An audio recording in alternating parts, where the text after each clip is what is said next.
Good morning. Welcome to the online English LCC class of the General College. Today, we will be discussing about the play The Post Office by Rabindranath Tagore. Uh, you might be familiar with the Bangla text or the Bangla natok of this particular play. It's called Dagghor. Uh, Originally written in 1902 by Rabindranath Tagore, and it concerns Amal, a child confined to his adoptive uncle's home by an incurable disease, and persons like Andrew Robinson and Krishna Datto. So they note that the play continues to occupy a special place in uh, Tagore's reputation, both within Bengal and in the wider world. And very interestingly, it was written in just 4 days. মাত্র 4 দিনের সময়ে গোটা নাটকটা রবীন্দ্রনাথ ঠাকুর লিখে ফেলেন। Right. So I'll come to the story, in some details in some later time. But let me just give you a brief synopsis and make a very introductory session of these of this particular text as we deal with it. So, the first thing that I'd like to talk to you is just the plot very briefly, and it is the story of Amol. So the one thing that you have to remember is that this play is very symbolic in nature, and it's very metaphorical in nature. খুব রূপকাত্মক, right? So what we call in Bengali, it uses rupok as the dominant mode of communication. So we have to be very, very cautious and conscious uh, in identifying and analyzing the various symbols used to create a symbolic world meant to communicate a spiritual message. Now, a word of caution that I would like to give you at the very beginning when I use the term spiritual. Uh, Two things we have to keep in mind. On the one hand, I'm not talking about any sort of religion. Number two, I am also not talking about an abstract concept when talking of Rabindranath's spirituality. Right. So when I say that the play has a spiritual dimension, uh, then obviously I'm trying to mean that the play has a very deep philosophic dimension that addresses to the spirit, that addresses the condition of the spirit, and that also addresses the uh, shall we say, the uh, the existence of the spirit into a greater world beyond the uh, world that we know, right? So uh, in that sense we can find a sense of a continuation between our former text that we read, that is Toru Dotto's Our Casuarina Tree, that is dealing with death as a very dominant form of an experience, and the poet is trying to not only mortalize the person who has long died, but also trying to champion or overcome the uh, person, sorry, champion the person in overcoming death or over death. So a same sort of a concept is there in this particular play as well, right? So also a word of caution that I'd like to give you at this moment is that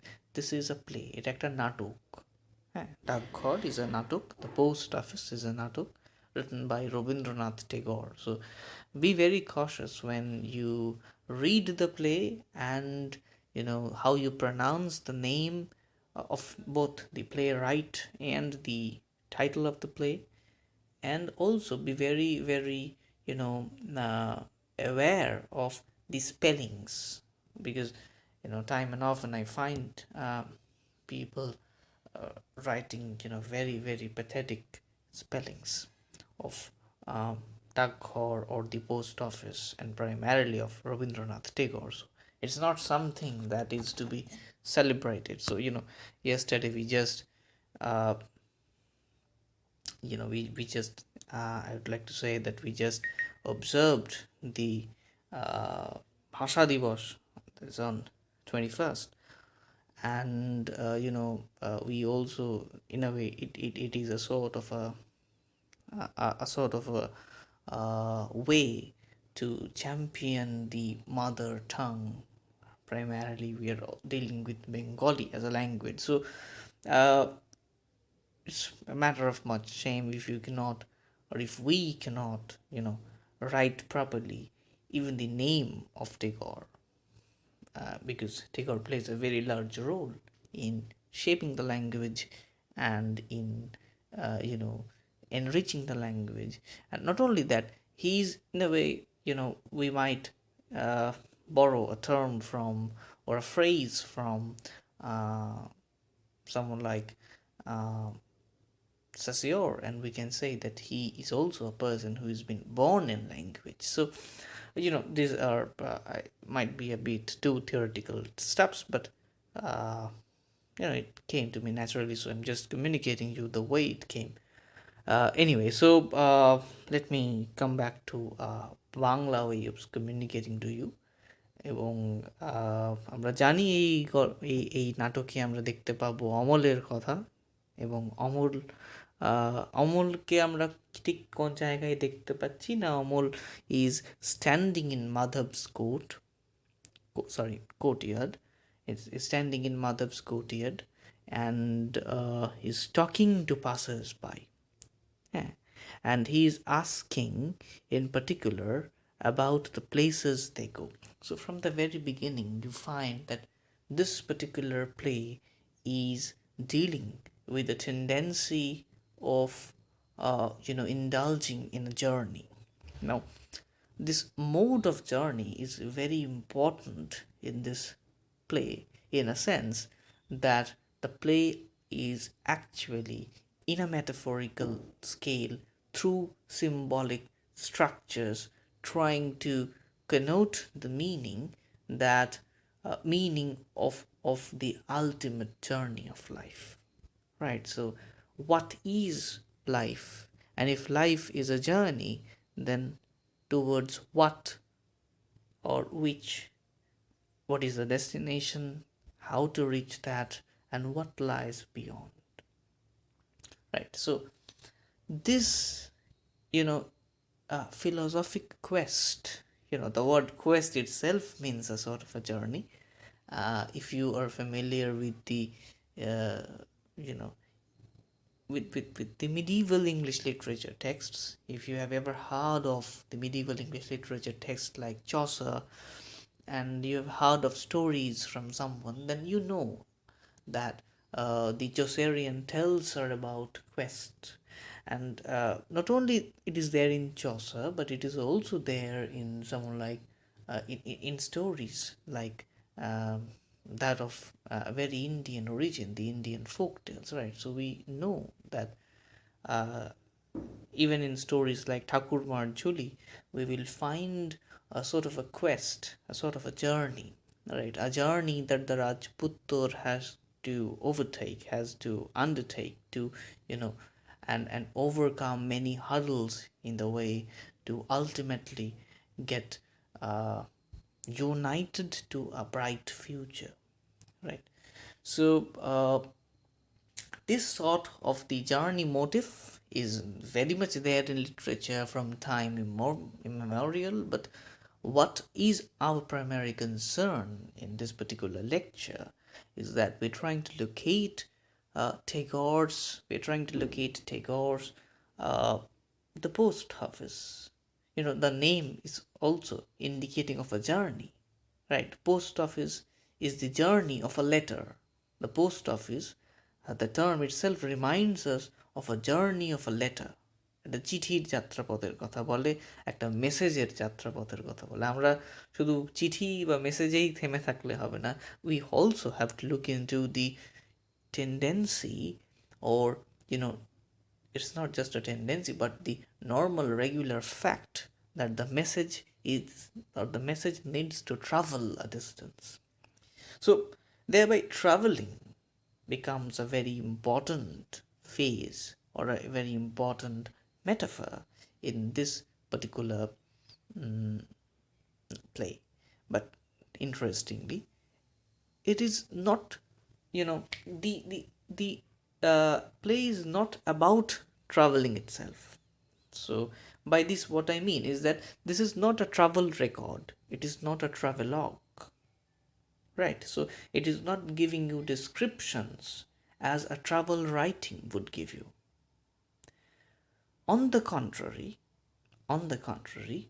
the novel has traveling, or rather I would like to say the novel has uh, a curiosity around traveling that needs the novel, sorry, needs the play, I'm sorry, it's a play, so needs the play from within into a holistic structure of a philosophic question, that where are we leading to in this travel, right? So we simply say that as we are born we will die, and every day whatever we are doing, right now I'm taking your class, or you might be listening to me, someone might be busy with their homeworks or classworks or assignments, or moving to some place or the other. So we all are busy in our day-to-day life, in our WhatsApps and Facebooks and the social media and so many steps, so many things at a time. But uh, the harsh fact is that you know um, our body, or we as an individual, are just moving straight to our grave. And in that sense, it is also a daily journey, it's also a regular journey towards grave. I'm not being very pessimistic over here, I'm just trying to point you this philosophic fact that Tagore tries to jot down in just 4 days in this particular play named Daghor, or the post office.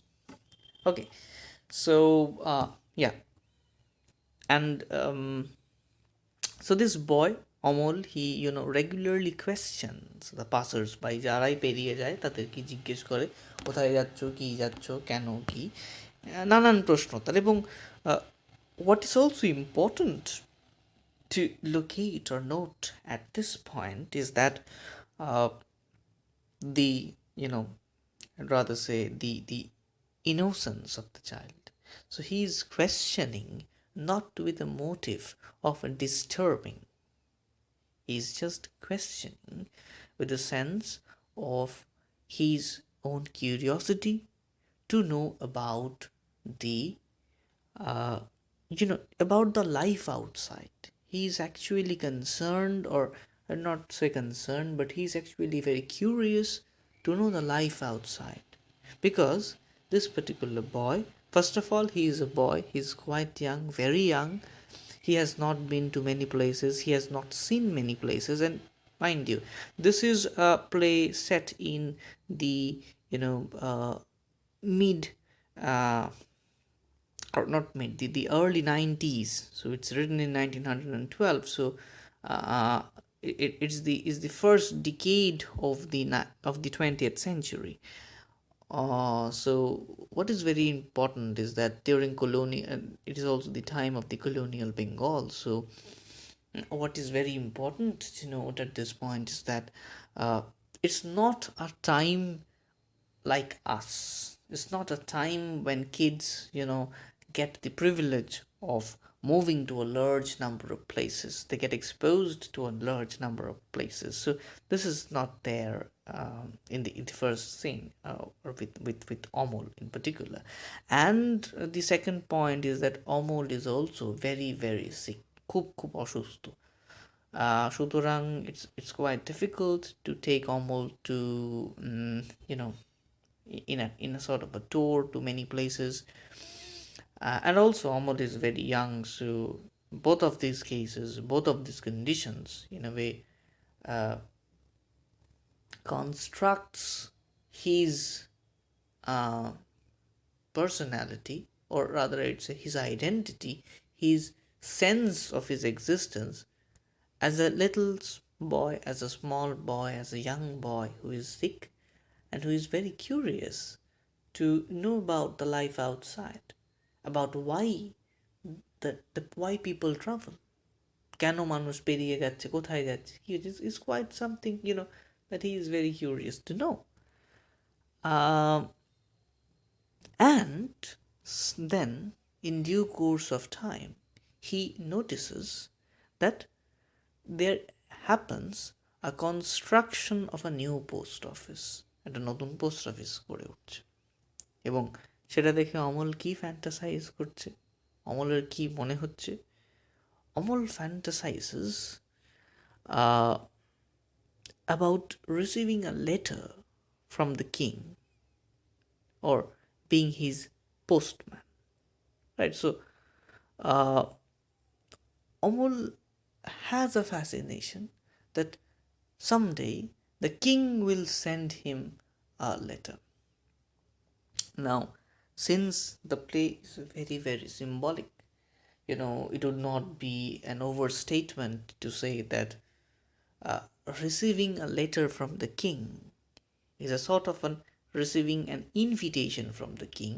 And if I write king slash god, because god is the ultimate king, if I see the play from this perspective, then it would be not a very sort of an overstatement to say that Amod is actually waiting to receive a letter from the god, right?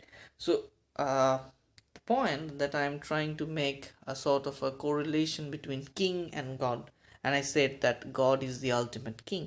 By this I'm trying to look into god uh, from a philosophy, or from a philosophic perspective, that that talks of god as the ultimate being, and he or she, being the ruler of the entire universe, becomes the king of the universe, right?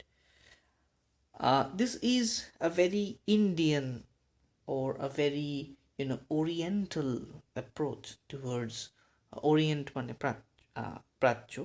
So a sort of a very Oriental approach towards understanding a philosophy where someone named God, or is being looked at the ultimate ruler of the world, right?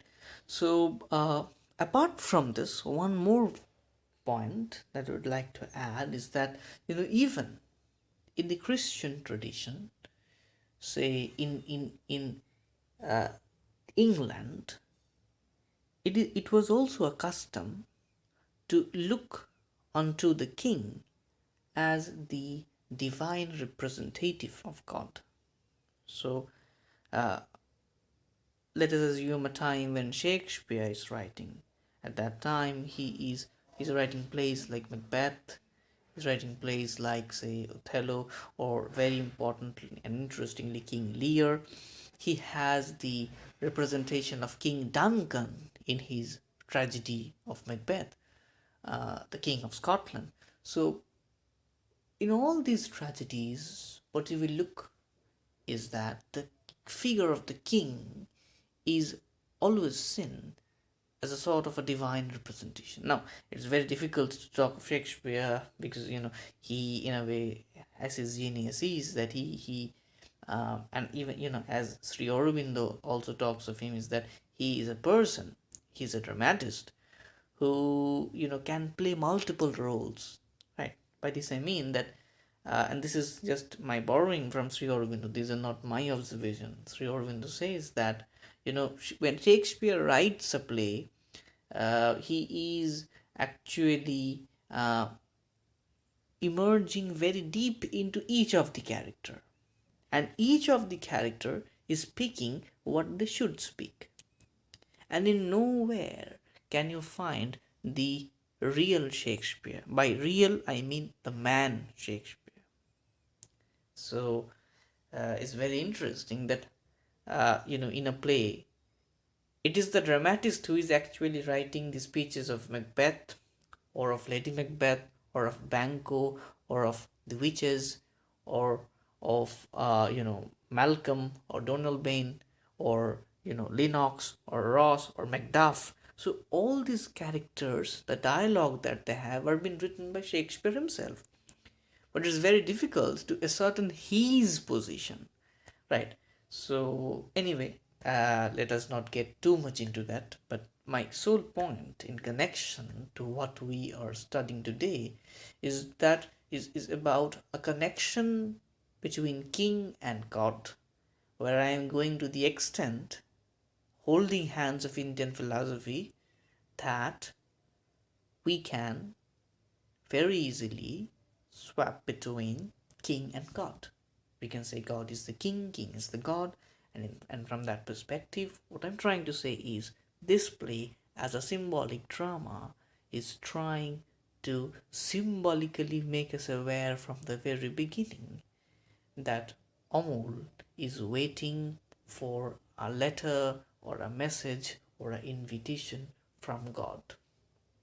And we all know, even in our day-to-day life, when we talk of a message receiving from God, we know what is this message is. We know what this message is. In most of the cases,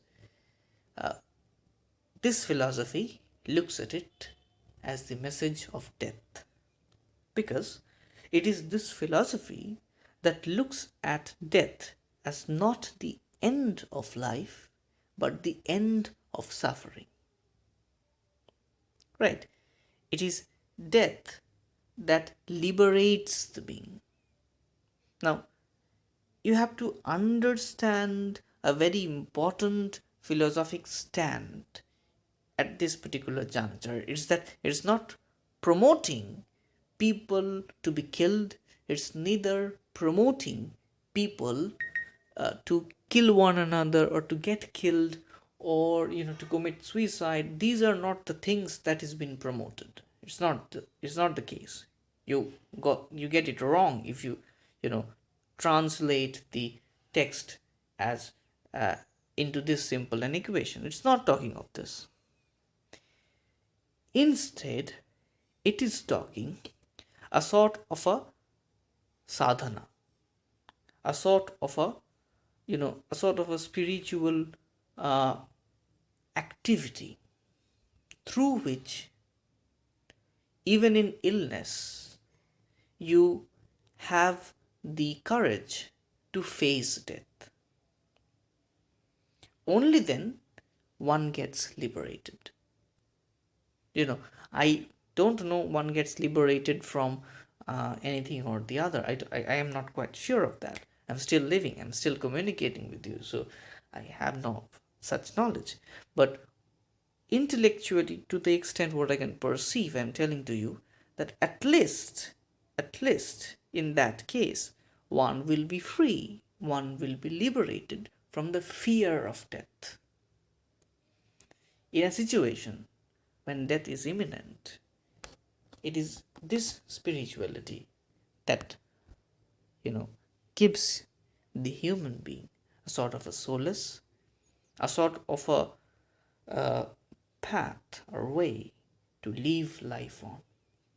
Right, so based upon this sort of a motivation or a philosophy, Indian philosophy is always motivating. Indian philosophy doesn't back up depression, right? Doesn't back up depression. So these are the things that you have to be aware of in understanding the philosophy, and then you have to superimpose or present, or anything you can say. You need to read the text and the philosophy side by side to understand what Tagore is actually meaning.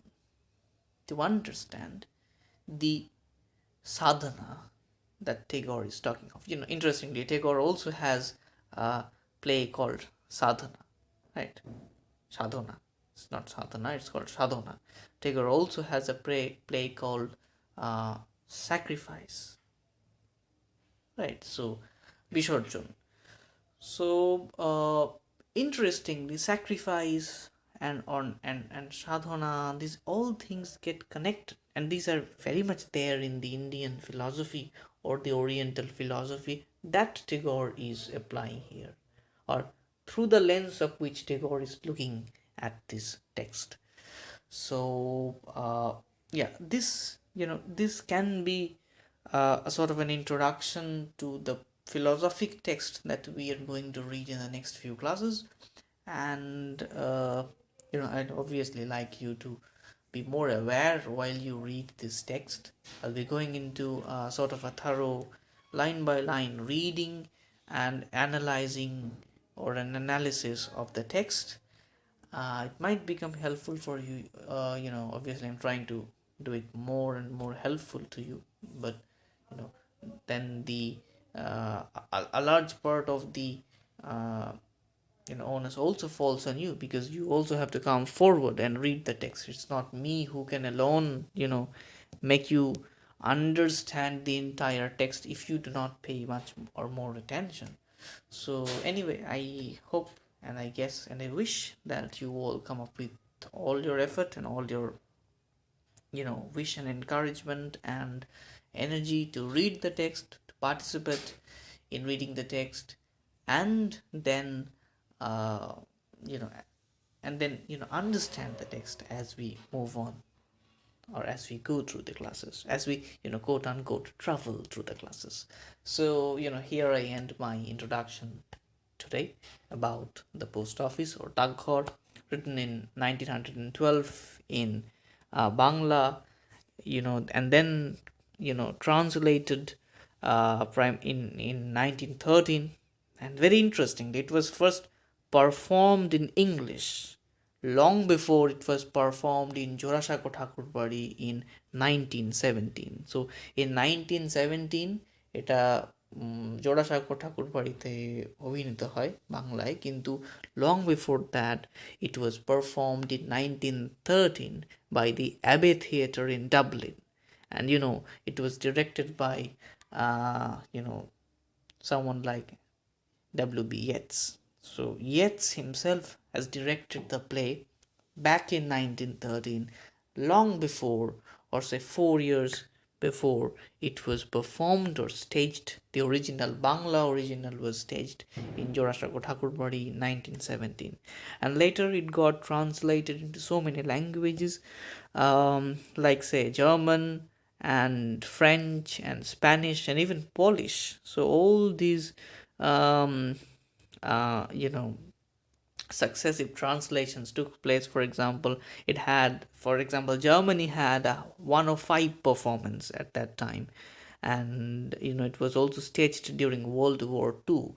So it's very important a text, as we talked of, right? It's very important a text, as we talked over, as we quoted someone like Robinson, W. Henry Robinson, and Krishna Datta, who said that the play continues to occupy a special place in Tagore's reputation, both within Bengal and in the wider world.